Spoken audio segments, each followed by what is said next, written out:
오늘부터 나주혁신 장로교회는 가스펠 프로젝트를 시작합니다. 제가 가스펠 프로젝트가 무엇이냐, 그리고 우리에게 어떤 유익을 줄까라고 생각하면서 생각나는 말씀이 있습니다. 누가복음 24장의 말씀인데, 거기에 보면은 우리 지난주에 부활절과 이어서 지는 장면인데요. 특별히 그때 24장에는 예수님을 사랑하는 제자였으나 예수님이 십자가의 죽으심으로 말미암아 슬퍼하며 엠마오로 걸어가는 두 명의 제자가 나옵니다. 근데 그 두 명의 제자는 그날 특별히 예수님께서 다시 그 빈 무덤에 대한 소식을 듣게 되고요. 그리고 누군가로부터 천사를 보았다, 그리고 부활에 대한 소식을 들었다라는 그 이야기까지 듣지만 그들은 하나님의 말씀을 믿지 못하고 다시 그들은 엠마오를 향해서 터벅터벅 그렇게 내려간 것으로 보입니다. 근데 그때 그들에게 부활하신 예수님께서 찾아오시죠. 근데 성경은 뭘 강조하냐면 예수님이 오셨으나 그들이 예수님을 알아보지 못했다라고 말하고 있습니다. 그리고 나서 예수님께서 그들에게 하신 말씀이 이것입니다. 미련하고 선지자들이 말한 모든 것을 마음에 더디 믿는 자들이여, 그리스도가 이런 고난을 받고 자기의 영광에 들어가야 할 것이 아니냐 하시고, 이에 모세와 모든 선지자의 글로 시작하여 모든 성경에 쓴 바 자기에 관한 것을 자세히 설명하니라. 무슨 말씀입니까? 예수님은 모세 오경과 그리고 선지자의 글, 곧 구약 성경이지만 성경에 쓴 자기에 관한 모든 내용을 자세하게 풀어줬다고 말합니다. 구약의 모든 성경의 내용은 예수 그리스도에 대한 말씀입니다. 그래서 그것들을 자세히 풀어갈 때 마지막에 이제 제자들이 예수님과 함께 음식을 먹을 때 눈이 밝아져서 예수님인 줄 알아보는 순간에 예수님이 다시 사라지십니다. 근데 그들이 서로 말할 때 이렇게 말해요. 그들이 서로 말하되 우리가 말씀하시고 우리에게 성경을 풀어주실 때 우리 속에서 마음이 뜨겁지 아니하더냐? 바로 이 사건. 제 간절한 소망은 뭐냐면 이 성경 속에서 만나는 예수 그리스도를 통해서 우리의 마음이 뜨거워지는 역사가 있는 것이죠. 오직 말씀을 통해서만 하나님은 우리에게 믿음을 주십니다. 부활하신 주님을 알아보게 만듭니다. 예수님이 누구신지를 진짜 알아보는 역사는 우리가 말씀을 자세하게 풀어서 설명할 때 하나님이 말씀을 통해 역사하실 때만 그 일이 일어나는 줄 믿습니다. 저는 그 일이 특별히 우리 모두에게 그 복음이 예수 그리스도가 우리의 부부관계, 자녀와의 관계, 이웃과 관계에 놀라운 변화를 경험하는 그런 말씀이 되었으면 좋겠습니다. 앞으로 3년입니다. 오늘 이제 첫 번째 책 시작의 이름은 뭐냐면 위대한 시작입니다. 이제 위대한 이야기의 시작으로 들어가겠습니다. 여러분, 저는 때로는 높은 산에 오르는 것에 오를 때 우리가 큰 유익을 경험합니다. 어쩌면 그 높은 산에 올라와서 그런 적이 있어요. 아등바등하며 사는 자신의 삶을 조금 다른 관점으로 보게 되잖아요. 그럴 때도 있고요. 때로는 많은 사람들이 정말 멋있게 나이 든 어른들과의 대화를 통해서 큰 유익을 얻기도 합니다. 저는 저 같은 경우에는 저보다 먼저 개척하신 선배님들, 특별히 은퇴하신 목사님들, 이런 분들 보면 너무나 큰 존경심을 가지고 제가 웬만하면 막 질문을 해요. 그분들에게 이런저런 질문을 합니다. 아마도 제가 고민하고 있는 이 고민을 이미 그들은 경험했기 때문에 그들의 그 경험의 관점에서 내 문제를 보면 쉽게 풀릴 수 있을 것이라고 생각하기 때문에 그렇습니다. 그래서 우리는 답답한 문제를 만나면 어떤 사람은 높은 산으로 올라가고요, 또 어떤 사람은 누군가의 조언을 구하게 되는 것입니다.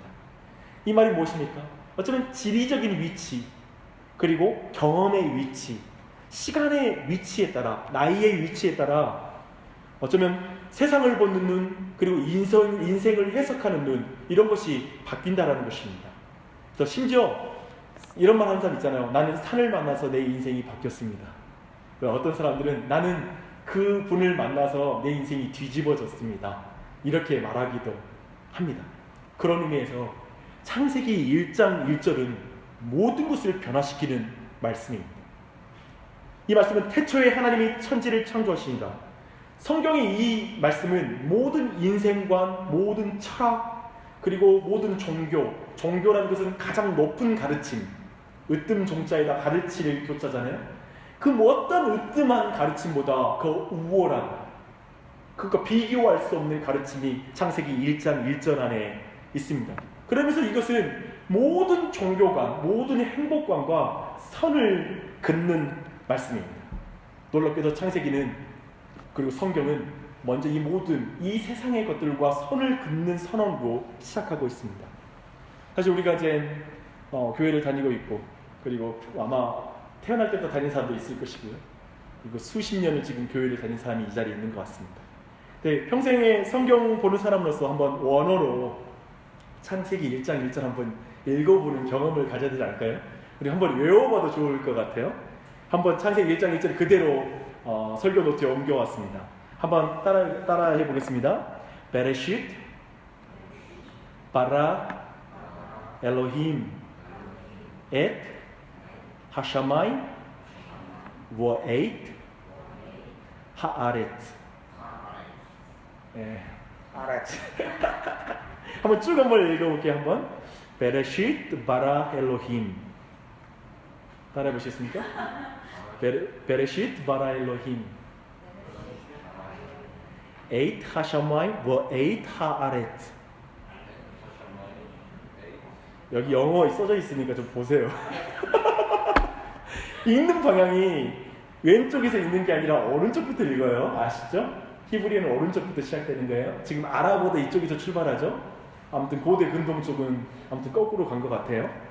근데 창세기 1장 1절은 첫 번째 우리 모두에게 시간과 공간을 창조하신 하나님에 대해서 말하고 있습니다. 창세기 1장 1절은 하나님이 우선 만물보다 먼저 계셨다라고 지금 말씀하고 있는 것이죠. 그렇잖아요? In the beginning이잖아요. 그럼 in the beginning 전에는 또 하나님이 계셨다라는 것이죠. 창조주가 계셨다라는 것이죠. 태초 이전에 계신 하나님을 우리는 뭐라고 부르냐면 영원하신 하나님이라고 부릅니다. 사실 우리가 생각할 때 영원은 늘려놓은 개념이잖아요. 영원히 산다 때 우리가 늘어져가지고 끝까지 사는 걸 생각하는데, 하나님이 영원하신 하나님이라고 말할 땐 시간이 없으신, 시간이라는 개념에 갇히지 않으시는 그런 하나님이시라고 이해하면 됩니다. 그래서 그런 의미에서 우리 같은 경우는 100년, 어쩌면 지금은 30년 조금 넘겨 산 사람도 있고 40년, 50년은 없잖아요, 이게. 근데 그 안에 살아있는 이 사람들이 영원이라는 개념을 이해하는 건 불가능한 것입니다. 그래서 창세기는 사람에게 하나님을 논증하지 않아요. 그리고 그저 하나님을 선언하는 것입니다. 태초에 하나님이 천지를 창조하시니라 라고 말씀하십니다. 또한 창세기 1장 1절은 보이는 것이 전부라고 생각하는 우리의 관점에도 도전합니다. 우리는 이렇게 말하잖아요. 보이지 않는 하나님이 어디 있어? 보이는 것이 전부이고 그게 영원한 거야 라고 이렇게 도리어 말합니다. 그렇게 말한 자에게 창세기 1장 1절 이렇게 말합니다. 보이는 것이 하나도 없을 때가 있었고 그때에는 오직 보이지 않는 하나님만이 존재하고 계셨다. 또한 지금 보이는 것은 안개와 같은 것이다 라고 도리어 우리에게 선언하고 있습니다. 매트릭스를 보는 것 같죠? 사실 우리에게 그런 관점의 전환을 요구하는 것입니다. 히브리서 11장 3절의 말씀이 이렇습니다. 믿음으로 모든 세계가 하나님의 말씀으로 지어준 줄을 우리가 아나니 보이는 것은 나타난 것으로 된 것이 아니라. 지금 우리 눈에 보이는 모든 것들은 그것이 이전에 어떤 물질로 인하여서 만들어진 것이 아니라 보이지 않는 하나님에 의해서 창조되었다라고 분명하게 말하고 있는 것입니다. 이렇게 창세기 1장 1절은 시간과 공간을 창조하신 하나님을 선언하고 있습니다. 사실 이것은 자연스럽게 시간과 공간을 벗어날 수 없는 피조물과 선을 긋는 말씀입니다. 우리 모두는 시간과 공간 안에 갇혀 있잖아요. 그리고 어느 순간 그 공간 안에서도 시간 안에서도 우리가 사라지잖아요. 그 한계를 가진 존재로서 하나님과 구별된, 우리와는 구별된 거룩한 하나님을 창세기 1장 1절을 말하고 있습니다. 그리고 또 두 번째는 자존하시는 하나님에 대해서 말씀하고 있습니다. 여기서 한번 상상력을 발현해서 한번 여러분에게 한 가지 질문하겠습니다. 그렇다면 창세 전에 하나님은 뭐하고 계셨을 것인가에 대한 질문인 것이죠. 어떤 사람들은 하나님 되게 심심하셨을 것 같아 라고 이렇게 말합니다. 창세 전에 하나님이 심심하셨을까요? 외로우셨을까요? 창세 전에 하나님은, 성경은 그 전에는 삼위일체 하나님으로 계셨다는 것을 분명히 기억해야 됩니다. 그래서 삼위일체 하나님 사이에는 기쁨과 사랑과 온전함 가운데 행복, 그리고 그 사이에 서로를 영화롭게 하는 아름다운 영광, 그 자체가 그 삼위일체 하나님 안에 있는 거예요. 그래서 우리가 늘 말하지만 삼위일체를 근거하는 굉장히 강력한 근거 구절이 하나님은 사랑이십니다예요. 무슨 말이에요? 성부 하나님은 사랑이십니다 이런 개념이 아니에요. 사랑이라는 개념은 두 사람 이상, 두 인격 이상에서 있을 때 사랑이라는 의미가 있거든요. 대상이 없는 사랑은 존재하지 않거든요. 그러면서 하나님 본질 자체가 사랑이시라면 이미 그 이전에 충분히 삼위일체 안에 사랑을 나누고 계신 거예요. 그래서 하나님은 어떤 것에도 의존하지 않으세요. 하나님은 외로워서 인간을 만든 게 아니에요. 하나님께서는 뭔가 부족해서 이 세상을 창조한 게 아니에요. 그렇다면 질문이 이어지는 거예요. 어떤 질문이냐면 창세전에 삼위일체 하나님이 스스로 부족함 없이 존재하는 하나님이셨다면 그럼 왜 세상을 창조했습니까? 그냥 세 분이서 계시지. 지금 이 세상 이 복잡한 상황 나도 마음에 안 들고 하나님께도 편하지 않았을까? 이렇게 질문할 수 있겠죠. 이 주제는 아마도 다음 주에 우리가 더 자세하게 나눌 것입니다. 하지만 시편 19편 1절은 그 이유를 이렇게 간단하게 말합니다. 하늘이 하나님의 영광을 선포하고 궁창이 그의 손으로 하신 일을 나타내는도다. 무엇입니까? 하나님은 세상을 심심해서 외로워서 그리고 부족한 것이 있어서 세상을 창조한 것이 아니라 삼위일체 하나님 사이에 있는 그 영광과 기쁨과 그 사이에 있는 아름다운 사랑과 그리고 그 놀라운 충만함을 나누기 위하여 모든 창조물에 그 모든 영광을 넣어서 창조했다고 말하죠. 그리고 마지막 날에는 하나님의 그 영광스러운 삼위일체 사이에 있는 그 아름다운 기쁨을 우리 안에 주시기 위해 사람을 만드셨다고 말하고 있습니다. 참 놀라운 은혜이죠. 이 은혜 앞에 우리 모두가 나아가는 게 중요합니다. 이렇게 자존하시는 하나님은 모든 조건에 의존하는 이 세상과 구별됩니다. 여기도 선을 긋는 거예요. 뭐예요? 물고기의 생명은 어떤 조건 속에 있죠? 물 안에 있을 때 생명을 유지할 수 있는 조건이에요. 인간은 뭔가요? 인간은 폐가 건강해서 살 수 있는 것이 아니라 공기가 있는 조건 속에 있을 때에만 인간은 살아갈 수 있어요. 즉 말하면 이 땅에 있는 모든 피조물들은 뭔가에 의존해 있어요. 최소한 중력이라는 것에 의존해서 이 세상 안에 지금 어떻게 고정되어 있다라고 말할 수 있겠죠. 그렇게 말하면 하나님 아버지는 어떤 것에도 의존하지 않으시고 스스로 존재하시는 분이시다 라는 것을 우리는 분명히 창세기 1장 1절에서 그걸 주목할 필요가 있습니다. 이렇게 본다면 성경의 하나님은 특별히 이 성경을 처음 대하는 사람이 누구죠? 창세기, 출애굽기, 레위기 이걸 처음으로 제일 먼저 듣는 사람, 그 사람들은 출애굽한 이스라엘 백성이었습니다. 그들에게 이 하나님, 창세기 1장 1절은 그들에게 어떻게 들렸을까요? 이스라엘 백성은 400년 동안 애굽에 있었어요. 거기에서 그들은 애굽의 신관, 애굽의 세계관에 매우 익숙한 자들입니다.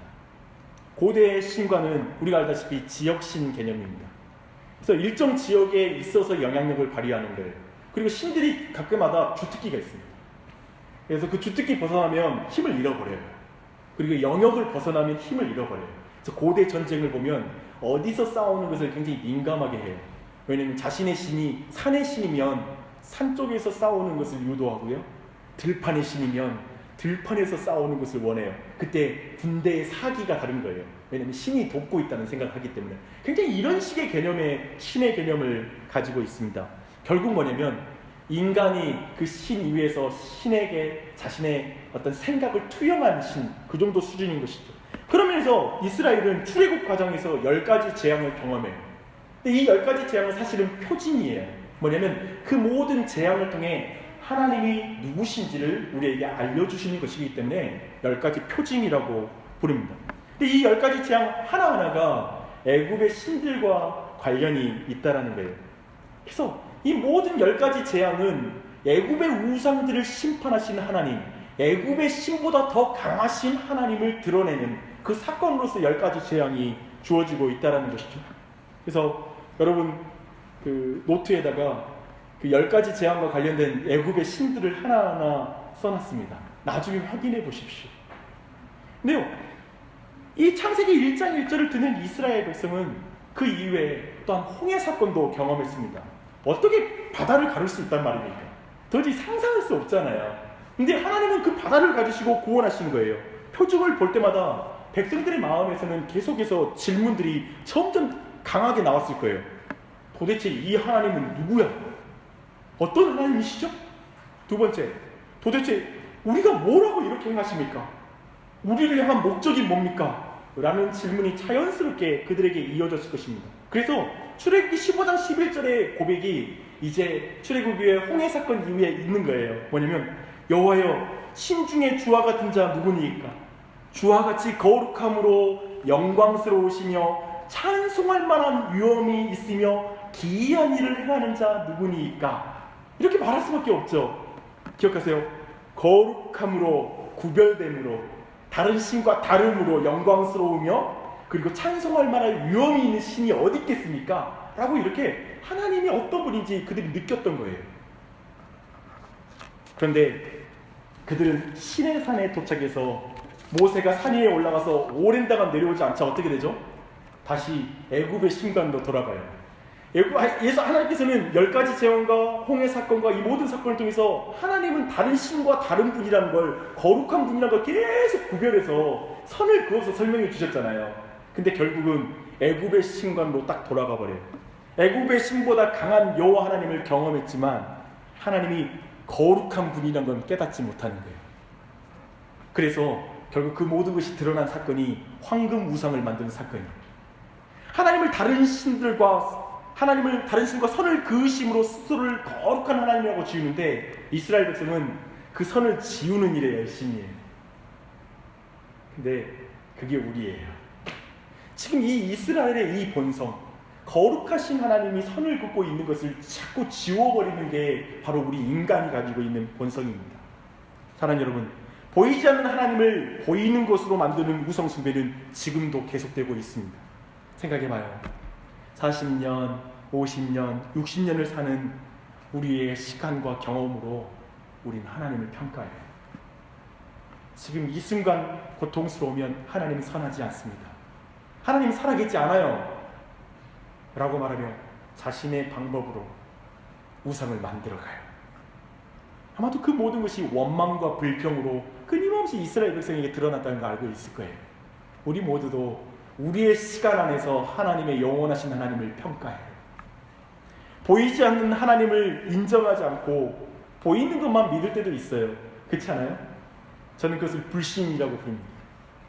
우리는 그냥 보이는 것이 전부인 것처럼 느끼고 보이지 않는 하나님은 살아계실까? 그렇게 느낄 때도 우리가 있습니다. 또 보이지 않는 하나님을 보이는 것보다 작게 여길 때도 있습니다. 믿음이 약한 거예요. 우리는 수없이 그래서 내 앞에 부딪히는 문제 앞에 그게 너무나 커 보이고 하나님은 무력하게 보여요. 끊임없이 우리는 그 거룩하신 하나님을 발견하지 못할 때가 많습니다. 생각해보면 이스라엘 백성들처럼 우리 모두도 신앙적인 체험이 있어요. 또 많은 배움도 배웠고 우리도 은혜를 받았습니다. 그런데 황금과 물질을 숭배하는 고대 애국과 방불한 이 시대를 살다 보면 타협하고 싶어져요. 그렇지 않아요? 놀랍게도 황금우상이라는 게 재밌는 표현 아니에요? 신과 황금이 합쳐진 거. 하나님은 이 세상의 신과 선을 그는데 우리는 그 선을 지우고 교묘하게 황금과 교묘하게 혼합된 예수 그리스도를 기대하는 것입니다. 내 뜻도 이루어지고 하나님 뜻도 이루어지이다. 아니면 내 뜻만 이루어지고 주님 뜻은 상관없나이다 하든지 그걸 교묘하게 합쳐버리는 것이죠. 참으로 황금과 주물된 신상은 여전히 강력하게 우리의 마음을 지배하고 있습니다. 특별히 자본주의 시대를 살고 있는 우리 모두에게 어쩌면 돈이면 다 되는 세상에서 보이지 않는 하나님의 말씀에 순종하고 사는 것, 그게 좀 엉뚱해 보이지 않으세요? 참 그게 어렵지 않으세요? 저는 어려워요. 쉽지 않아요. 그래서 예배드리고 돌아가는 길에 불쑥불쑥 우리 안에 무슨 마음이 탁 튀어나올 때가 있어요. 기독교는 무엇일까? 정말 보이지 않는 하나님이 계시는 걸까? 안 그러면 어떡하지? 정말 하나님을 믿고 내 삶을 들을 가치가 있는가? 나 진짜 피곤한데 이 아침에 내가 왜 이 자리에 나와 있어? 그렇잖아요. 이 자리 아침 이 첫 예배를 드리신 여러분, 내가 봉사할 필요가 있을까? 나 같은 사람 안 해도 되지 않을까? 이렇게까지 믿어야 하는가? 라는 질문이 우리 안에 불쑥불쑥 나옵니다. 창세기 1장 1절을 통해 하나님은 이렇게 보이는 것을 숭배하는, 어쩌면 우상 공장인 우리, 우상을 만들어내는, 거룩하신 하나님과 이 세상은 선을 긋고 있는데 그걸 계속 지우는데 전문가인 우리 모두에게 창세기 1장 1절을 통해 하나님은 이렇게 말하는 거예요. 보이는 것이 먼저가 아니라 보이지 않는 하나님이 먼저 계셨단다.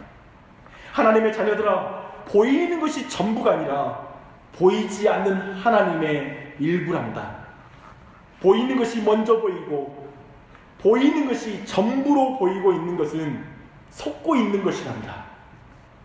내가 나를 창조한 것이 아니라 내가 너를 창조했단다. 내가 너를 의존하는 것이 아니라 내가 나를 의존해야 한단다. 100년을 사는 인생들아, 영원한 하나님을 경외하라. 피조물들아, 전능하신 하나님을 의존하라.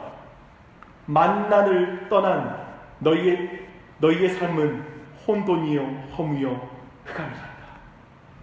나를 떠난 너희의 삶은 혼돈이요 허무요 공허란다.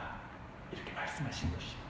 창세기 1장 1절에 말씀하시는 하나님은 모든 신들과 다른 하나님이며 모든 철학과 종교와 비교할 수 없는 하나님이라는 것을 분명하게 드러내고 있습니다. 보이는 애굽의 신과 다를 바 없는 여호와를 생각한 이스라엘에게 전혀 다른 하나님을 선언하고 있는 거예요. 성경과 기독교를 여러 종교 중에 하나라고 생각하는 그런 종교인들에게, 아니, 이 하나님은 전혀 다른 분이다 라고 구별해주고 있는 것입니다. 이제 두 번째로 넘어가 보십시오. 그렇다면 하나님은 만물을 창조하신 하나님을 자기가 선언하고 구체적인 이제 창조 이야기를 이어갑니다. 그런데 여기에서 꼭 이해해야 될 부분이 있어요. 뭐냐면 2절에 나타난 것인데, 한번 2절만 읽어볼게요. 함께 시작. 땅이 혼돈하고 공허하며 흑암이 깊음 위에 있고 하나님의 영은 수면 위에 운행하시니라. 여기에서 이 혼돈과 공허, 흑암, 이걸 어떻게 이해할 것인가요?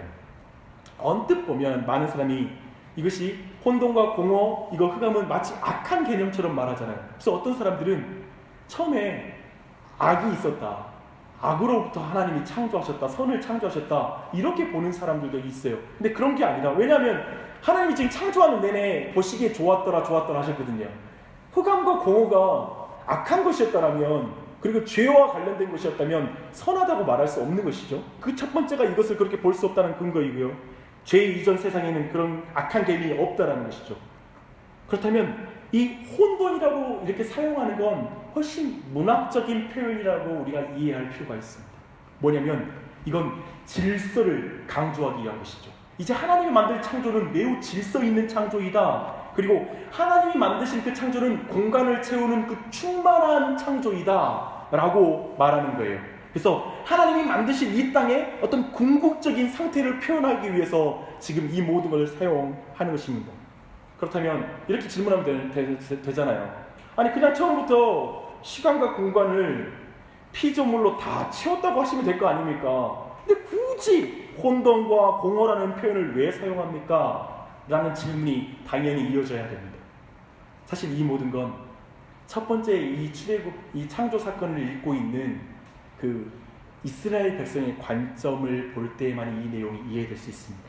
지금 출애굽이라는 역사 속에서 이건 잘 이해하기 위해서 이 말씀을 사용하고 있다는 것입니다. 사실 출애굽할 때 이스라엘 백성은 공허하고 무질서한 상태였습니다. 혼돈과 허무, 흑암에 대해서 아마도 이스라엘 백성이 이 단어를 봤을 때 우리가 느끼는 혼돈, 공허, 흑암하고는 굉장히 달랐을 거예요. 예를 들어서 이거예요. 이스라엘 이스라엘과 또 이스라엘 나중에 추격하는 애국 군대 있잖아요. 근데 거기서 말씀을 자세히 보면 그들을 이스라엘 진영은 빛이 머물고 애굽의 군대는 어둠이 머물러요. 그래서 둘 사이를 나눠놔요. 갈라놔요. 봐요. 이 모든 것은 창조하실 때 하나님께서 빛과 어둠을 나누셨다, 어둠으로부터 빛을 창조하셨다, 이 모든 개념이 그대로 이해되는 거예요. 아, 그때 내가 경험했던 그 구원의 하나님이 이 창조주의구나 라는 것이 그냥 이해되는 거예요. 또 더 해볼까요? 홍해가 갈라지고 이제 그 바다와 육지가 거기서 드러나요. 바다 안에 육지가 드러나는 거예요. 이건 마치 창조하실 때 물과 바다, 육지와 바다를 나누셔서 육지라 부르고 바다라 부르셨던 사건, 이 모든 창조 기록이 그 구원의 사건을 경험했던 이스라엘 백성에 그대로 이해가 된다는 거예요. 그들 자신이 혼돈과 공허와 흑암으로부터 구원을 경험을 했던 거예요. 그래서 창세기에 나타난 모든 창조의 기록들은 첫 번째 이 말씀을 보고 있는 사람들에게, 듣는 사람들에게 직접 경험한 이미지와 그 단어들로 그대로 창조 기록을 하고 있는 거예요. 그건 핵심 하나예요. 자신들을 구원하신 하나님은 창조주 하나님이다 라는 걸 명확하게 말하기 위해서 그렇습니다. 그래서 1장을 경험적으로 이해한 그들은 이렇게 고백했을 거예요. 아, 우리를 구원하신 하나님이 창조주셨기에 그토록 놀라운 일을 행하실 수 있었구나 라고 이렇게 이해할 수 있는 본문인 것입니다. 하나님은 이제 그 깊은 어둠에 빛을 창조하십니다. 방금 나눈 것처럼 이스라엘 백성은 애굽의 이스라엘 백성을 흑암과 빛으로 나누심을 통해 구원을 경험했던 것처럼, 즉 하나님은 흑암으로부터 이스라엘을 빛으로 구원하신 것이었죠. 그것처럼 창조자들도 그렇게 기록하고 있는 것입니다. 여기 성경이 분명하게 말하고 있는 걸 한번 잘 정리하세요. 이거입니다. 이 줄을 정리하셔야 돼요. 오직 세상을 창조하신 하나님만이 그의 백성을 죽음으로부터 구원하실 수 있다. 어둠 가운데서 빛으로 구원하실 수 있다. 이게 창세기와 출애굽 이 모든 사건에서 이해한 사람들의 정확한 개념이에요. 하나님만이 그 백성을 어둠에서 죄로부터 구원할 수 있다. 이거예요. 이것이 핵심이죠. 이걸 정확히 정리할 때 우리는 창세기에 계시는 예수님을 만날 수가 있습니다. 이 내용을 정확하게 고린도후서 4장 6절에서 말하고 있습니다. 설교 노트에 쭉 다 말씀을 적어놨습니다. 함께 읽어보겠습니다. 어두운 데에 빛이 비치라 말씀하셨던 그 하나님께서 예수 그리스도의 얼굴에 있는 하나님의 영광을 아는 빛을 우리 마음에 비추셨습니다. 할렐루야. 정확하게. 그리고 참으로 우리의 마음은 어둠 가운데 있죠. 그렇죠? 그 마음, 우리의 마음의 상태를 로마서 1장 20절, 21절 그 이하에서 창세기와 연결해서 또 로마서도 말하고 있어요. 한번 봐봐요. 창세로부터 그의 보이지 아니하는 것들 곧 그의 영원하신 능력과 신성이 그의 만드신 만물에 분명히 보여 알려졌나니 그러므로 그들이 핑계하지 못할지니라. 하나님을 알되 하나님을 영화롭게도 아니하며 감사하지도 아니하고 오히려 그 생각이 허망해지며 그 미련한 마음이 어두워졌나니 스스로 지혜 있다 하나 어리석게 되어 썩어지지 아니하는 하나님의 영광을 썩어질 사람과 새와 짐승과 기어다니는 동물 모양의 우상으로 바꾸었습니다. 정확하게 출애굽 배경과 다 겹쳐요. 우상 숭배와 관련있어요. 철저히 그 눈이 어두워진 거예요. 그 내면이 어두워져서 하나님을 하나님으로 알아보지 못하는 거예요. 하나님을 보이는 것으로 대체하는 거예요. 그렇죠? 근데 출애굽에서 우상 숭배하는 이스라엘과 연결시켜 본문의 의미는 더욱 분명하게 드러납니다. 참으로 보이는 것에 어두워진 마음을 비추는 것은 오직 창조주만이 할 수 있다는 거예요. 고린도서 8장 5절 6절은 예수님이 우리 마음을 비추는 창조주라고 설명하고 있어요. 비록 하늘이나 땅에나 신이라 불리는 자가 있어 많은 신과 많은 주가 있으나 그러나 우리에게 한 하나님 곧 아버지가 계시니 만물이 그에게서 났고 우리도 그를 위하여 있고 또한 한 주 예수 그리스도도 계시니 만물이 그로 말미암고 우리도 그로 말미암았느니라. 예수님이 창조주시기에 그 안에 가장 강력한 하나님의 영광의 빛이 있고 그 빛이 비출 때 우리의 마음은 참으로 구원에 이를 수 있다. 생명을 가질 수 있다는 걸 분명하게 말하고 있는 것입니다. 이것을 골로새서 1장 14절 17절은 이렇게 더 자세하게 말해요. 그 아들 안에서 우리가 속량 곧 죄사함을 얻었도다. 그는 보이지 아니하는 하나님의 형상이요 모든 피조물보다 먼저 나신 이시니 만물이 그에게서 창조되되 하늘과 땅에서 보이는 것들과 보이지 않는 것들과 혹은 왕권들이나 주권들이나 통치자들이나 권세들이나 만물이 다 그로 말미암고 그를 위하여 창조되었고 또한 그가 만물보다 먼저 계시고 만물이 그와 함께 성이니라. 할렐루야.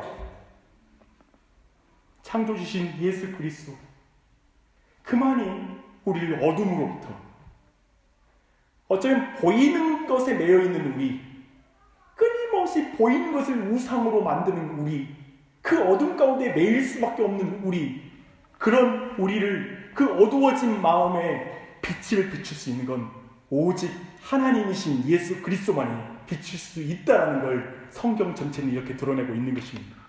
요한복음 1장 1절은 또한 이렇게 시작해요. In the beginning, 태초에 말씀이 계십니다. 이 말씀이 하나님과 함께 계시니 이 말씀이 곧 하나님이십니다. 그가 태초에 하나님과 함께 계셨고 만물이 그로 말미암아 지은 바 되었으니 지은 것이 하나도 그가 없이는 된 것이 없느니라. 그 안에 생명이 있었으니 이 생명은 사람들의 빛이라. 14절 말씀이 육신이 되어 우리 가운데 거하심에 우리가 그의 영광을 보니 아버지의 독생자의 영광이요 은혜와 진리가 충만하다. 그 영광의 빛이 예수 그리스도에 가득한 거예요. 하나님의 영광을 잃어버린 인간을 위하여 빛이신 예수님이 자신의 영광을 취할 것으로 여기지 않으시고 땅에 내려오셨습니다. 빛이 어둠에게 왔으나 사람들이 알아보지 못했고 결국 어둠이 빛을 죽였습니다. 우리가 죽인 것이죠. 빛이 죄인에게 생명을 주기 위해 대신 죽으셨습니다. 하나님의 형상을 잃어버린 깨어진 우리를 위해 하나님의 본체이신 예수 그리스도께서 이 땅에 내려오셔서 그 육체가 깨어지고 그리고 그 얼굴이 일그러지셨습니다. 그리고 그 얼굴을 때린 자는 우리입니다. 그래서 우리의 형상이 다시 회복되었고 그리고 그 빛이 우리 안에 있으며 그 빛이 우리 안에 있을 때 우리 안에 생명이 있습니다. 우리는 예수님을 통해 창조주 하나님을 아바 아버지라고 부릅니다. 그래서 우리의 구원은 예수 그리스도의 재창조 사역입니다. 성경 그렇게 표현합니다. 다시 우리는 재창조가 된 것입니다.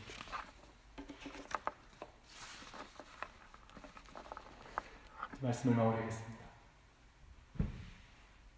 이스라엘 백성은 400년 동안 그 누구보다도 이 세상이 힘들다는 걸 배웠을 것입니다. 노예 생활이 얼마나 힘들었겠습니까? 그리고 지금 그들이 있는 곳은 광야입니다. 낮에 뜨거운 태양과 밤의 추위는 누가 뭐라 할지라도 복 아닙니다. 그 환경은 누구도 감사할 수 있는 환경은 아니었을 것입니다. 애굽에서 세상의 최고의 물질 문명을 봤던 그들이었는데 결국 광야에서 어쩌면 너무 초라한 하나님의 인도하심을 경험하면서 투덜댔을 것입니다. 하나님을 따르는데 어떤 보상도 주어지지 않는 것 같아요. 황금의 은도 안 주어지는 것 같아요. 그들은 나그네와 같이 살아야 했습니다. 애굽에는 집이라도 있는데 이제 천막치고 돌아다니고 있습니다. 짜증나겠죠.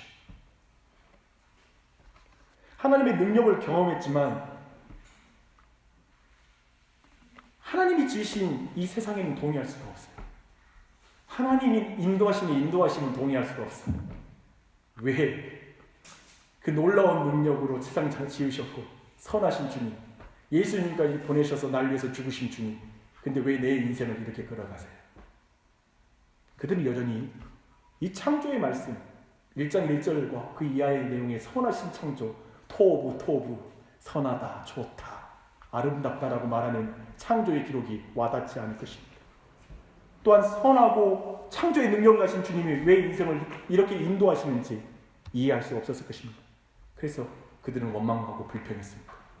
그래서 우리도 원망하고 불평합니다. 정확하게 우리가 서 있는 그 자리입니다. 그 자리에서 지금 1장 1절을 대하는 것입니다. 히브리서 11장 6절은 오늘 전체 말씀을 요약하면서 우리에게 이걸 요구합니다. 믿음이 없이는 하나님을 기쁘시게 하지 못하나니 하나님께 나아가는 자는 반드시 그가 계신 것과 또한 그가 자기를 찾는 자들에게 상 주심이 이심을 믿어야 하십니다. 여기서 그가 계신 것을 첫 번째 믿어야 하는데 이 계신 것은 앞에 말씀과 연결해 볼 때 창조주이신 것을 믿어야 된다. 그리고 상 주신다는 건 심판주를 믿어야 된다. 이 세상의 시작과 끝을 쥐고 계시는 그 영원하신 하나님을 믿어야 된다. 그것만이 주님을 기쁘시게 할 수 있다. 라고 말하고 있습니다. 그 하나님을 만날 때만 우리의 인생이 바뀝니다. 어떤 사람은 산을 만나 인생이 바뀌었다고 말합니다. 어떤 사람은 위대한 스승을 만나 인생이 바뀌었다고 말합니다. 그래서 그 사람들은요, 놀랍게도 아무리 바빠도 산을 찾아가요. 아무리 바빠도 자기가 상담하는 사람과의 시간을 꼭 지켜요. 왜냐하면 내 인생이 바뀌었으니까. 성경 말하는 거예요. 산을 만든 하나님을 믿으라. 사람을 창조하신 하나님을 믿으라. 그를 만나야 된다. 영원하신 하나님이 예수 그리스도 안에서 참으로 선하신 분이신 말 때, 우리 모두는 40년, 50년, 70년, 100년의 시간, 어떤 이 눈물 골짜기와 같은 이 세상 속에서 진정한 위로를 경험하며 살 것이에요.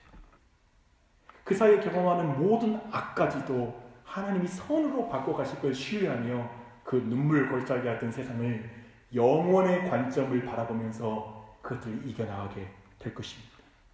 영원하신 하나님을 만날 때 영원한 생명, 행복, 진정한 삶의 의미를 우리가 발견하는 거예요. 진짜 즐길 줄 알아요. 보이는 것을 잊게 하신 보이지 않는 하나님을 만나십시오. 보이는 것이 전부라고 생각하며 보이는 것으로 행복하려는 인생은 결국 썩어질 거라는 걸 기억하세요. 그게 우상 숭배예요. 보이는 것이 보이지 않는 하나님 앞에 작은 것임을 보는 영적인 눈을 갖기를 축복합니다. 보이지 않는 하나님을 믿고 그 하나님을 기뻐할 때 하나님은 우리를 기뻐하십니다. 창조주와 심판주를 믿을 때 우리는 보이는 것에 속지 않을 것이고요, 보이는 것을 하나님보다 크게 여기지 않을 거예요. 우상숭배를 멈추게 될 것이고 하나님을 바르게 섬길 수 있는 자리로 우리가 나아가게 될 거예요. 레알은 하나님이에요. 속지 마요. 보이는 것이 전부라고 말하는, 돈이면 다라고 말하는 그들에게 보이지 않는 하나님이 다라고 말하고 고백하십시오. 그렇게 보이지 않는 하나님을 진짜 알 때 보이는 모든 것을 진짜 누릴 줄 아는 사람이 될 거예요. 이해되세요? 보이는 하나님만 누리고 여기에서 세상에서 즐거움 아예 없다? 아니요. 보이는 하나님 믿을 때 그 모든 것을 충분히 누려갈 줄 믿습니다. 그리고 실패하고 넘어질 때 꼭 기억하십시오. 창조주가 나를 위해 사람이 되셨다. 인생의 흑암 속에 있을 때 꼭 기억하십시오. 창조주 예수 그리스도가 나의 빛이시다. 이분이 그 자리에 함께 계십니다. 하나님 아버지, 돌아보면 일주일 동안에도 몇 번이나 원망했는지 모르겠습니다.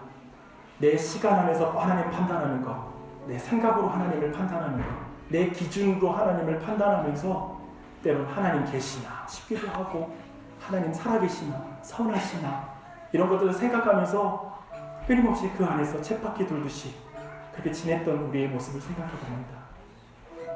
때론 세상이 더 좋아서, 커 보이고 좋아서, 그게 날 더 행복하게 할 것 같아서 잠시 신앙의 눈을 질끈 감고 그저 세상만 바라보며 살아갈 때도 많았습니다. 내 자신의 모든 열정이 세상을 사랑하는구나. 그래서 하나님과 시간 내는 것은 너무 인색하고, 하나님과 동행하는 데는 인색하고, 말씀 보는 건 인색하고, 기도하는 것은 인색하고, 그저 내가 좋아하는 것에 내 모든 마음이 향할 때가 많습니다. 하나님, 이 이스라엘 백성이 우리지요. 그러나 그런 우리를 위해서 창세기 1장 1절 말씀을 주시니 감사합니다. 난 거룩한 하나님이다. 내가 너를 지었다. 그리고 내가 너를 위해 인간이 되었다. 내가 너를 위해 십자가를 졌다. 그리고 다시 부활했다. 내가 지금도 너와 동행하고 있다. 창조주가 날 위해 죽으셨다는 것, 창조주가 나와 함께하고 있다는 사실이 내 인생의 작은 문제 앞에 용기를 갖게 하는 힘이 되게 해주시고, 정말 꼬인 것 같은 삶의 상황 속에서도 감사를 할 수 있는 능력이 하나님을 믿는 믿음 안에 나오게 하여 주시옵소서. 주님이 계신 것과 주님이 다시 올 것 믿습니다. 곧 예수님 오실 줄 믿습니다. 심판주로 오실 것입니다. 시간이 주님께 속했습니다. 그러니 인내하겠습니다. 믿음의 길 가겠습니다. 담대하겠습니다. 넉넉하겠습니다. 용기 내겠습니다. 나누겠습니다. 주님, 참 믿음 안에 있는 능력을 우리 모두에게 부어주시옵소서. 감사드리며 예수님의 이름으로 기도합니다.